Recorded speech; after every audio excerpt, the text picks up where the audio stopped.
What's up, everyone? Welcome to the NG 英文 Show. My name is John Drummond, or Yang Haoen.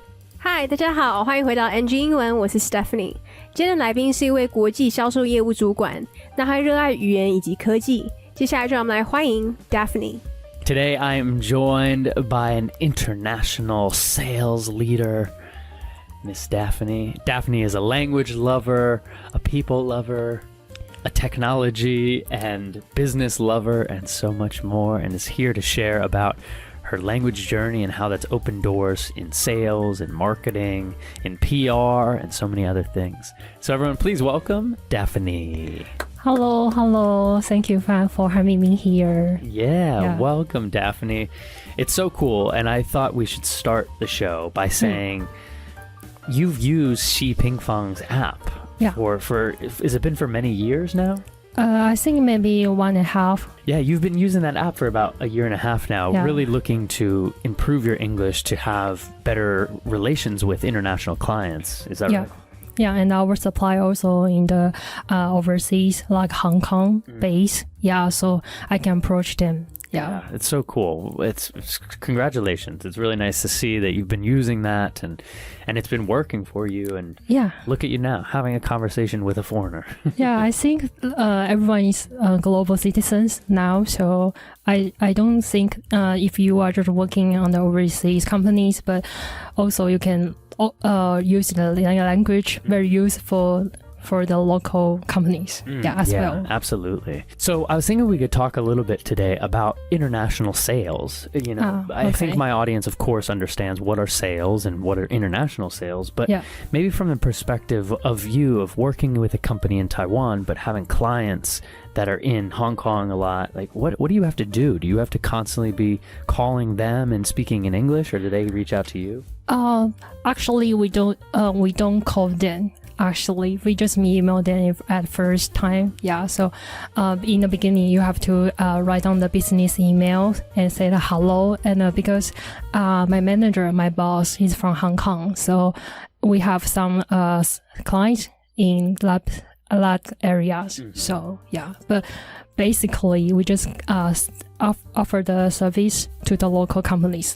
Or the local listed companies. Yes. Right, yeah. So do you mind maybe sharing with our audience here on NG England, what do you do? What's your job title? Hey everyone, I'm Daphne, and I'm a local person, stay in Taipei for over 30 years, more than 30 years.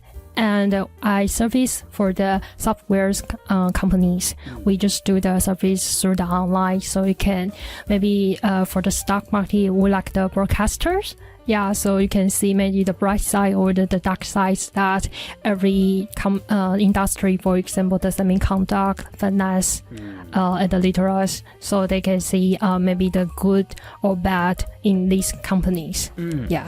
Yeah, wow. So you're basically broadcasting to journalists how a company is doing, right? Yeah. So you said that's so cute, like the dark side or the light side of a company is, right? If they're having a good year, or they're having a bad year, or they're having a good quarter, a bad quarter.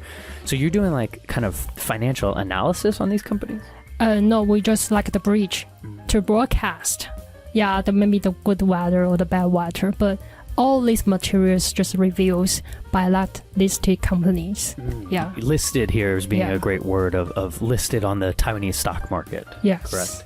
Yeah, listed. That's a fun word, right? Yeah, and so you're bridging the reporters and the companies. So you're helping them, the reporters share data and understand the data for that financial quarter? Yeah, so the journalists, they can just ask maybe the question whether how about your EPS or the YOI, or how did you look at your companies or this industry? Will doing the good or doing the bad go down because of maybe the war zones or some kind of the things affect these industries. So they can have the times to have the conversation through the online. Yeah, so you're helping journalists also kind of understand what's also going on. Yeah, what's going on there. Yeah, wow, it's very, very cool. And how did you get interested in this industry? Or Did you always know you wanted to go into sales and so you just found this, or did you always look for reasons to use your English and this is how you found it? Yes, because after I just finished my college, my major is information management. That was just doing the both sides. Like we just study for the computer science, but we also do the business, like the marketing. But since I graduate, I just know that I don't like to work with the machine, so I also approach the people more.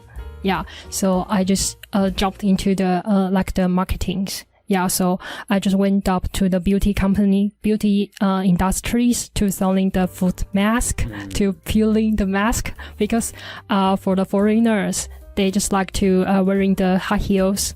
Yeah, the scandals. And also they want to peel the skins. Yeah, so the high heels for that industry is very important. So they were just peeling the old scale. Yeah, so they can just wearing the high heels to like to join the guns, you know. Yeah, beautiful things. Yeah.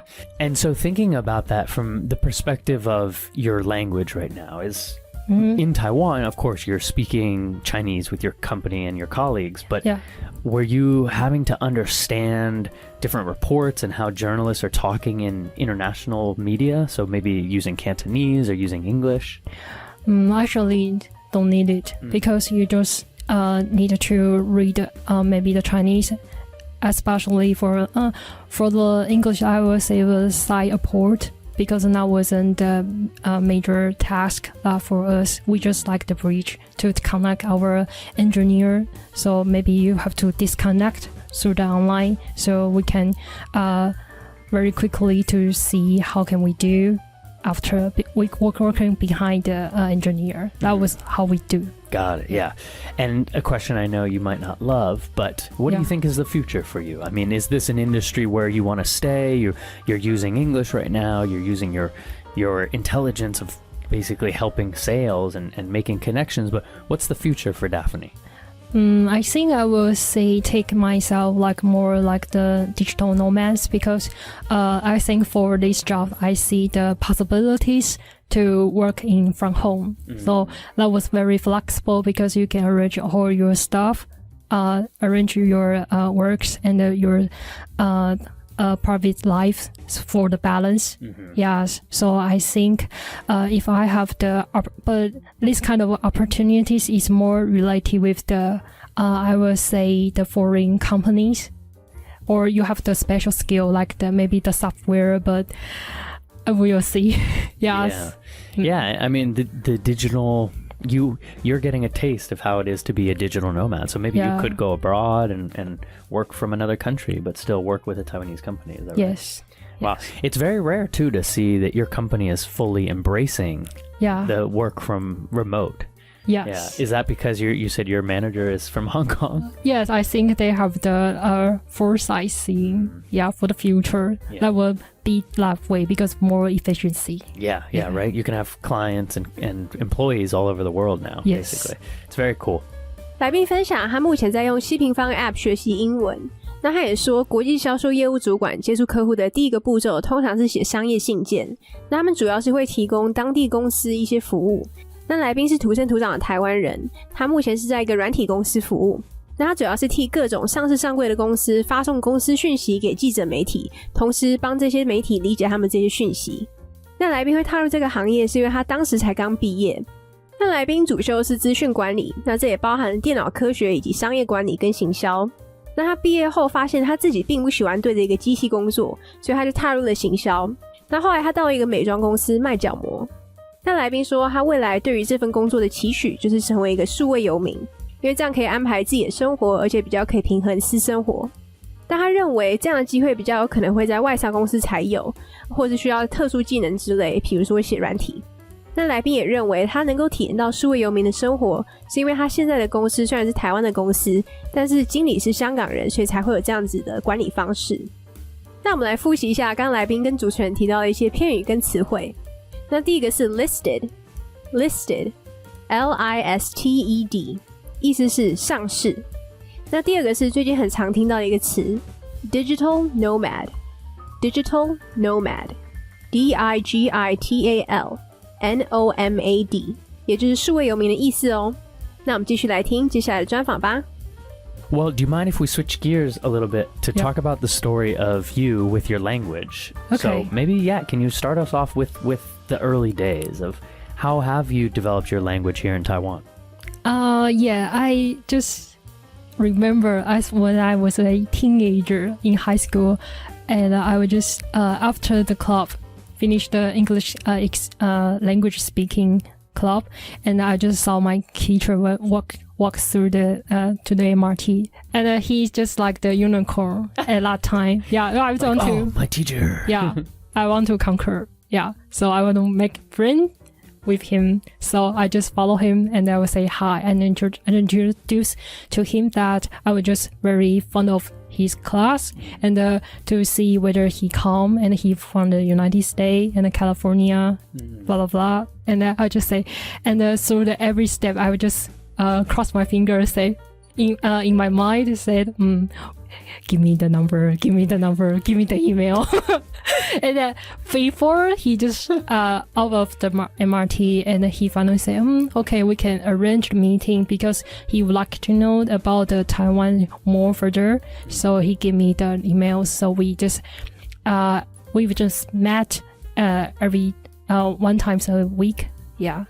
That's so funny. So you wanted to conquer the unicorn. Is that what you said? Yeah, I want to conquer the unicorns. So your goal of approaching him and talking to him was to get his phone number or his email. Yeah, I just crossed my finger in my mind. Say, give me the number, give me the number, give me the email. Wow. It's so interesting because I feel that's so brave of you. And a lot of my Taiwanese friends, they would be too shy to do that. So what helped you feel brave to go up to him? Because I asked him whether he would like to practice his Chinese or want to know the cultures about the Taiwan further, so I can be the guide.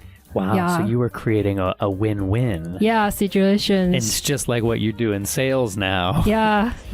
So wow. So how did you develop this? I mean, it's a very like Western way of thinking of like, okay. I'm gonna go up to him, but I want to make sure there's a situation that he might like, and I can like.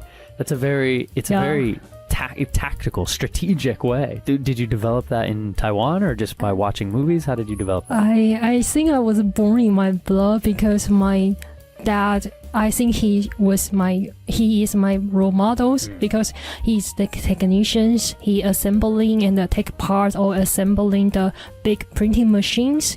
Yeah, for the clients, so he have no clues, have no ideas about the English, but he can travel a lot for the business trip to see maybe whether the machines in a good condition, so they can sell to a good price. But he actually don't have the clue about the English, so. Wow, interesting. Yeah. So it was almost like your motivation because you saw him being able to travel the world, but he wasn't using language. But maybe that made him feel a little lonely or isolated. Yeah. But he was so intelligent about the machine. Yeah. But for you were like, hey, I want to go around the world, but I need to learn I just language. like him. Yeah, he's my superstar. Wow, that's so interesting. But you still knew that you needed to learn language in a way. So where did that come from? Because I don't have that kind of skills. The technical skills you technical didn't have. skills. So I have to make myself like the bridge, so I can connect both sides. Yeah. It's very, very strategic. I like the way you think. Smart move. Yeah, smart move, right? Because now you learn a tool, which is language. Yes. And now you can bridge people around the world. Yes. Yeah. Wow. So cool. And so thinking about how you studied now, and did you already have that vision of, hey, I want to be the bridge. And so that motivated you every day? Or what really helped you every day to learn English? Actually, I think that wasn't just for the language learning, because when you just hang out with different parties, like my baby sister, she's the Christians, so I'm not. I'm the Buddhist.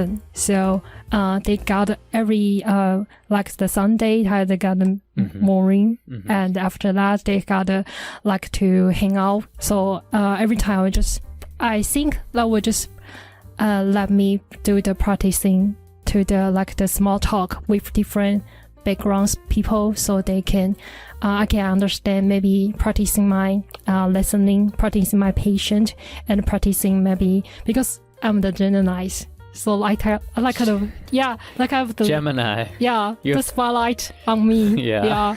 So I think sometimes the humorous way doesn't just for the Chinese I was so bad because I want someone to know me about my humorous. Yeah, so yeah, that was the way, the motivations that pushed me to study more harder to the English. Wow. So if I'm hearing this correctly, it's almost like, did you want to learn English as a tool so you could be like almost have a different personality? Yeah. You could be funnier, but in English? Yeah, in English. And because in Chinese, maybe you don't make as many jokes? Yes. So you're in English, you like to be silly and outgoing and very like spotlight on you. Yeah. But in Chinese, no?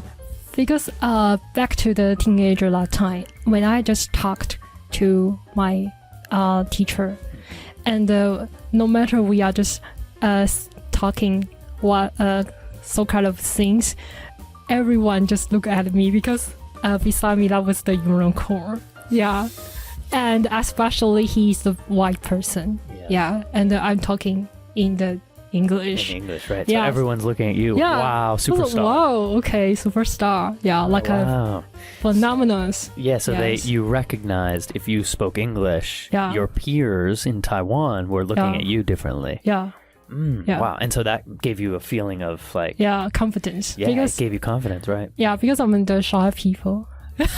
You're No. naturally shy? Yeah, naturally. Really? Okay. I can say I'm the confidence introvert. That's weird. Yes. Yeah, it's good. It's kind of actually how I am. Yeah, I'm actually, I prefer to be introverted, but I've gained confidence to be outgoing. Yeah. Yeah. Wow. So your English gave you that confidence boost. Yeah. Be a little more outgoing. Yeah. And you now then use that as a way to reinforce your confidence when Taiwanese friends are like, you speak English? Yeah. So, like for example, I do the couple of times language exchange when I after the graduations. Yeah, because you can just like Shida, they would got study corners. They can just every foreigners just study the Chinese Sula school. So I just put out my CV and I say I would like to practice with someone native speaking English, so I just practice with the two guys, from US and the Scotland.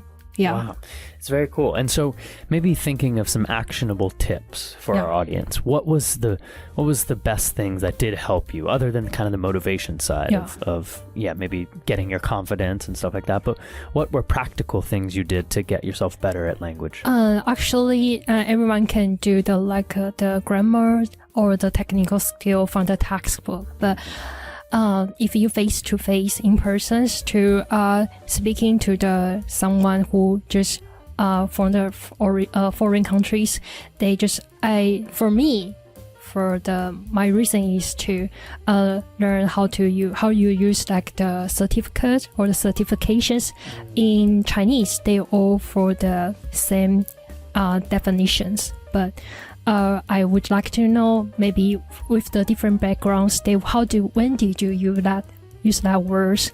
Yeah, because that was for the institutions. Yeah, you don't have unconsciously just use that words for in this moment or in that moment. Like for example, I just do the language exchange with foreigners, so I can just know the definitions or the correct proper ways to use both kind of words. So you would study your textbook or use the Shi Ping Fang app, but then you would go to a language exchange, and then you would you ask the foreigner to correct you?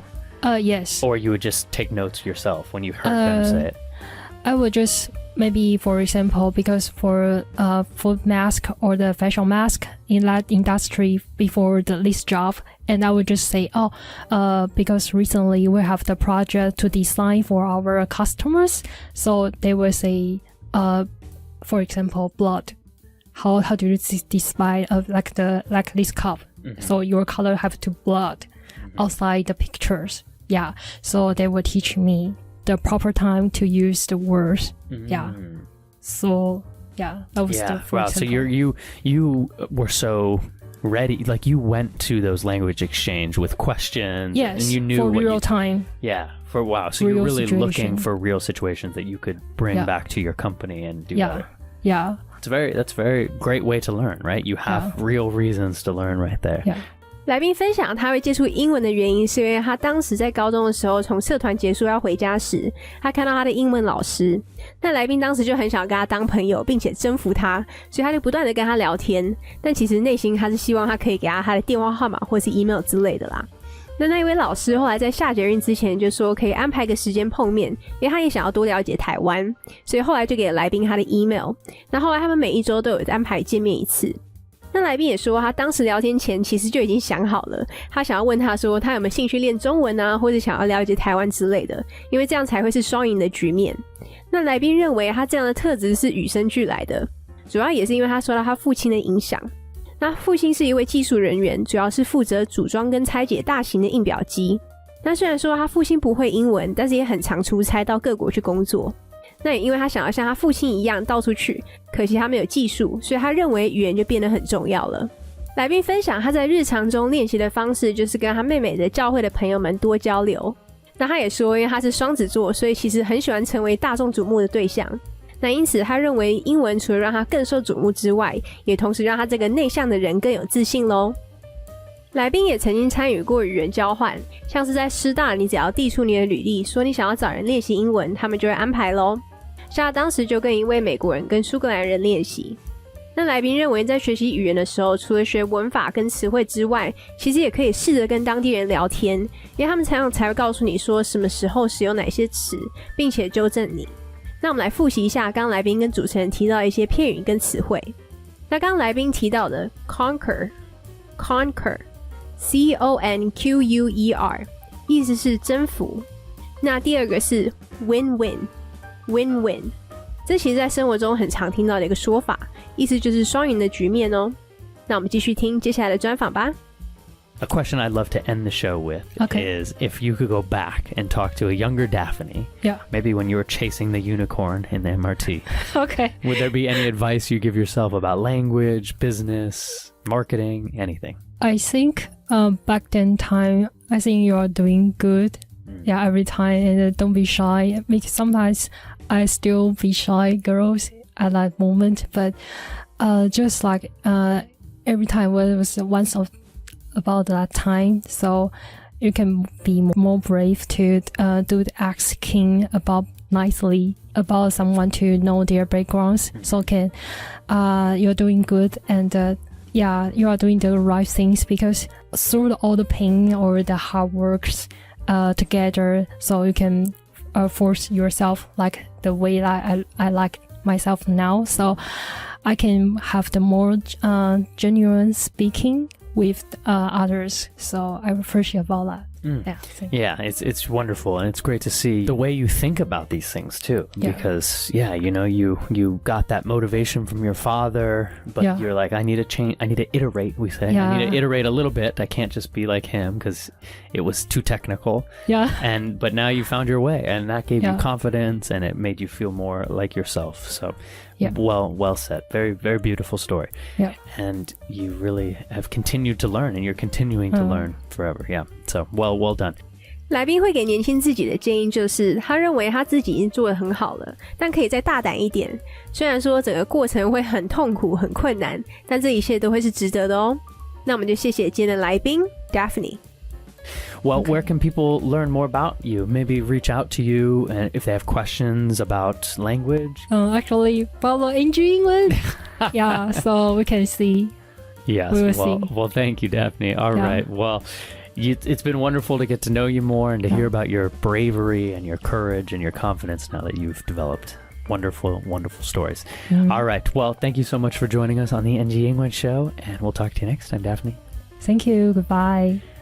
All right, everyone. Thank you so much for listening to us on the NG Ingwen Show. Please follow along with NG Ingwen or myself, John Drummond 89 or Young Hoen, wherever you can find me. Thank you for your patience, your dedication to learning, and your bravery. Woo! We'll talk to you next time. Peace. All right. Well, that is our NG 英文 show for today. We hope everyone enjoyed listening to that. You can connect with us on Facebook, Instagram, YouTube, and now Spotify. You can search NG 英文, or you can search on IG NG English ICRT. And don't forget to tune in every Wednesday morning from 6:30 to 7 and Wednesday night from 9 to 9:30. We'll catch you on the next episode. Bye-bye.